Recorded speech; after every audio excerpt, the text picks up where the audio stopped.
Ya, halo pemirsa Dr. Os Indonesia, saya masih ngobrol-ngobrol seru dengan Mikaela.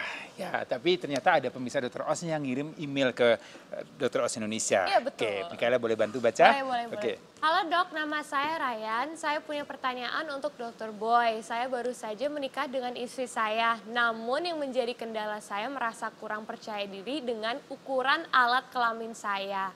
Benarkah ukuran alat kelamin pria mempengaruhi kepuasan pasangan dan berapakah ukuran penis yang normal? Terima kasih.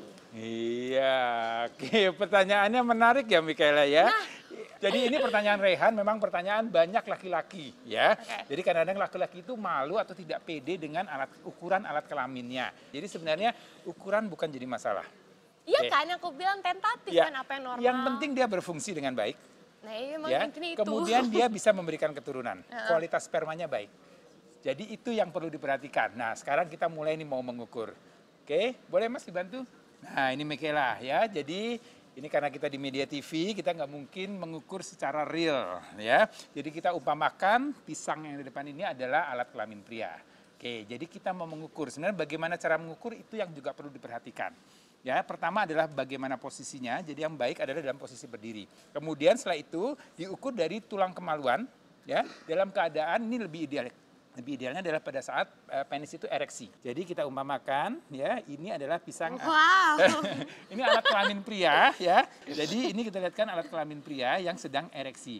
Kemudian kita ukur. Jadi kalau kita ukur ini dari, ya, kita ukur, kita mengambil alat pengukur.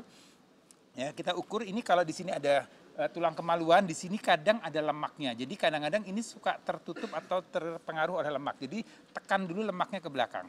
Ya, jadi mungkin bisa dilihat Jadi harus ini. nahan nafas Ya, gitu kali. jadi kalau ini ada lemak ya, ditekan aja dengan tangan lemaknya. Kemudian kita mulai mengukur dari ujung sini. Ya, kemudian kita mengukur ya sampai ujung penisnya. Ya, ujung kelaminnya. Jadi kita ukur, kemudian nanti kita lihat berapa ukurannya. Jadi ini kita mengukur panjang. Sebenarnya ada juga yang kita bisa ukur adalah diameternya. Kita bisa ukur juga ketebalannya, ya. Tapi yang kita fokuskan sekarang adalah panjang dulu, ya. Masalah diameter sama ketebalan itu akan menyesuaikan biasanya. Mungkin ada penasaran ya, penonton di studio kayaknya udah pada senyum-senyum aja ya. Iya, udah pada penasaran. Ya, Yang kita normal tuh panjangnya berapa? panjang yang normal Mereka itu nggak berapa? tahu Jadi ukurannya. kalau ini ukuran, jadi sebenarnya tadi betul dikatakan oleh Mikaela bahwa memang beberapa ras itu ada ukuran-ukuran penisnya. Iya. Ya, jadi untuk Asia beda, untuk Eropa beda, untuk Amerika beda ya. Jadi itu berbeda-beda. Jadi untuk ukuran Asia aja, untuk Indonesia aja ya. Jadi biasanya pada saat dia ereksi ya, itu biasanya ukurannya antara 10,5 sampai 12,8 cm. Coba cek. Ya, kita ukur ya, seberapa 10,5. Ya, oke. 10,5. 10,5. Ya, segini ya. Pas ereksi kan? Iya, pada saat ereksi ya, Ya, 10,5. jadi ini ya, kalau ini terlalu panjang ya, panjang, ini ini 18 apa? cm. Itu normal. Itu terlalu panjang ya. Oh, terlalu panjang. 10,5 sampai 12,8. Nah, Ya, itu jadi normal. kalau misalnya diukur, misalnya susah nih nggak pakai ukuran, boleh juga menggunakan telunjuk. Ya, Oh, iya. telunjuk. Ya, kurang lebih kalau di telunjuk ini diukur sampai ke daerah sini, ya, itu kurang lebih 13 cm di situ. Ya, dan ini tadi betul dikatakan Mikaela, ini berkaitan juga dengan kedalaman dari lubang vagina. Ukuran dari vagina itu normal antara 9 sampai 11 cm. Berapa sih yang disebut nggak normal? Nah, pasti penasaran nih ya. Jadi yang disebut dengan ukuran normal pada saat ereksi yang kita sebut sebagai mikropenis itu biasanya 7,6 cm, kurang dari 7,6 cm ya. Jadi kalau kita lihat ini Nah, ini kali ya, ya maksudnya. 7,6 cm. Yes. Ini bukan. Bukan, itu masih panjang itu. Oh, ini panjang. Ya, jadi 7,6 cm itu kurang lebih segini ya. Jadi kalau kita umpamakan mungkin hanya seukuran kelingking. Ya, jadi ini seperti ini ya. Oke. Nah, pasti yang banyak yang mau nanya nih. Kalau itu terjadi, dia bisa mencegahkan biar nggak kecil nggak? Maksudnya dia mau dipanjangin, mau dibesarin, mau di apa? Nah, aku dengar tuh ada kayak obat, ada juga yang di teknik ya, diurut, pakai minyak-minyak gitu, ya. nggak jelas. Ya, gitu. jadi sebenarnya ini pertumbuhan dari kelamin pria atau penis itu berhenti pada saat pria itu masuk di usia pubertas. Jadi dia dari kecil sampai usia pubertas itu adalah pertumbuhan kelaminnya maksimal. Jadi kurang lebih di umur 15 tahunan. Oke, jadi sebelum dia itu Ya, dia dia bisa. tumbuh. Ya, setelah dia masuk masa pubertas dia akan berhenti perkembangannya. Jadi dia harus cek tuh sebelum dia pubertas ya kayak wah kayaknya masalah nih. Lebih baik aku langsung. Ya, jadi untuk para orang tua nih ya kalau punya anak-anak yang belum masa pubertas dan kelihatan bahwa penisnya kecil ya, itu segera datang ke dokter untuk diperiksakan. Ya, kalau memang betul maka bisa diberikan terapi. Bisa kita berikan suntikan hormonal untuk dibesarkan. Ya, jadi kan kita bicara mengenai ukuran ya. Kita lihat kan berikutnya sebenarnya kita diperhatikan adalah fungsi ya. Jadi ukuran tadi kita sudah perhatikan, kemudian fungsinya. Fungsinya ada tadi, dia bisa ereksi dengan baik atau tidak. Cukup lama ereksinya atau tidak. Kapan ejakulasi terjadi atau tidak. Itu hal-hal yang tadi berkaitan dengan pertanyaan Rehan adalah mengenai kepuasan hubungan intim. Ya, jadi yang penting dia bisa ereksi dengan cukup baik, tidak ejakulasi dini, maka biasanya kepuasan istri akan tercapai. Ya, jadi pada laki-laki kalau ereksi pada malam hari atau pagi hari atau tiba-tiba ereksi ya tanpa adanya perangsangan seksual itu artinya alami, sirkulasi darah itu berjalan dengan bagus ya. Jadi kelamin atau penis itu bukanlah otot, jadi tidak bisa dikontrol oleh otak.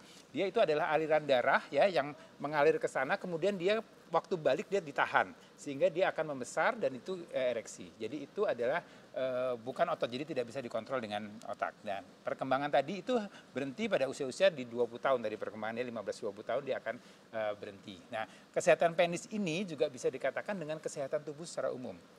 Ya, jadi orang yang penisnya artinya bisa berereksi, berfungsi dengan baik, umumnya badannya sehat. Ya. Oh, jadi dia suka olahraga, makan yang benar, gitu-gitu pasti kan? Iya, jadi orang-orang dengan penyakit jantung, orang penyakit diabetes, orang penyakit darah tinggi, itu biasanya ya akan ada gangguan pada ereksinya, yang kita sebut dengan disfungsi ereksi. Orang yang minum atau rokok gitu, itu ada gangguan nggak? Iya, itu akan terjadi gangguan. Jadi orang-orang yang sering rokok tuh awas tuh nanti. Jadi untuk para perokok nih hati-hati, zat yang ada dalam rokok itu bisa mengganggu sirkulasi darah ke daerah kelamin, ya ke daerah penis, sehingga ereksinya tidak bisa maksimal. Di samping ereksinya juga akan masalah dengan kualitas sperma nantinya. Nah, untuk dia bisa mencegah, untuk dia bisa memperbaiki. Iya, ada beberapa upaya ya yang kita sebut sebagai pola hidup sehat dengan makan makanan. Kita lihat nih makanan berikut yang sehat, yang baik dikonsumsi untuk para pria supaya penisnya menjadi lebih sehat. Nah, oke. Kita mulai dengan pisang ya. Jadi pisang ini mengandung kalium. Ya, dia mengandung kalium atau potasium yang cukup tinggi, dia membuat kerja jantung kita, otot jantung kita menjadi bagus, sehingga pompanya lebih baik, sehingga aliran darah ke daerah kelamin akan menjadi baik. Jadi ereksinya akan menjadi lebih bagus. Ini kita bicara mengenai pisang. Kemudian yang berikutnya adalah nih, bayam ya. Oke, ada bayam tuh, Popeye ya, makan bayam untuk otot-ototnya jauh lebih sehat, lebih kuat karena dia mengandung zat besi yang cukup baik. Ya, ini akan membuat tadi sirkulasi darah, zat darah yang aliran darah yang ke daerah kelamin itu menjadi lebih bagus. Jadi konsumsi bayam ini baik ya untuk kesehatan. Kemudian yang berikutnya adalah tomat. Ya, tomat ini mengandung zat yang kita sebut dengan likopen. Ya, likopen ini baik untuk kesehatan kelamin pria dan juga untuk prostat. Ya, jadi supaya mencegah supaya tidak prostat yang besar. Karena kalau ada pembesaran prostat biasanya akan terjadi gangguan ereksi juga di situ. Ya, dan likopen ini ada pada tomat yang dikukus atau direbus ya. Jadi kalau tomat mentah ada likopennya tapi akan lebih banyak lagi kalau dikukus atau direbus. Kemudian yang berikutnya semangka. Nah, ini semangka. Suka buah semangka? Ya, ini buah semangka ini juga ada suatu zat yang kita sebut sebagai L-citrulline. Nah, L-citrulline ini juga dia merupakan suatu senyawa asam amino yang membuat ereksinya menjadi lebih bagus. Kemudian yang berikutnya adalah buah delima. Ya, ini buah delima ini banyak mengandung antioksidan. Ya, jadi buah delima ini baik dikonsumsi. Tadi dia antioksidan juga akan meningkatkan kadar testosteron pada pria. Ya, jadi ini bagus untuk kualitas ereksi. Nah, yang berikutnya adalah ini dark coklat ya. Coklat ya, dark coklat. Jadi tapi bukan harus coklat. Dark kan? Harus dark. Jadi dia lebih pahit memang rasanya, tapi dia mengandung zat yang kita sebut sebagai serotonin. Ya, serotonin ini membuat kita menjadi lebih enjoy, lebih enak dan kemudian libido kita akan jauh lebih baik. Ya, jadi ini tadi makanan-makanan yang dikonsumsi ya. Dan perlu diperhatikan memang untuk para pria yang usianya sudah 40 ke atas, 50 ke atas memang ada yang kita sebut dengan andropause. Artinya ini hormon testosteronnya sudah berkurang. Jadi di samping konsumsi ini juga mungkin perlu konsultasi ke dokter untuk pemberian obat-obat tersebut bila memang diperlukan.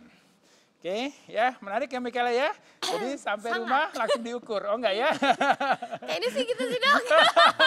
Pengen tahu normal atau enggak ya? Oke pemirsa, masih banyak informasi menarik lainnya. Jangan kemana-mana, tetap di Dr. Oz Indonesia.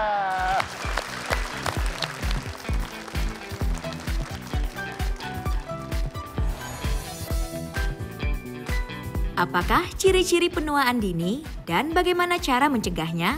Simak informasinya sesaat lagi.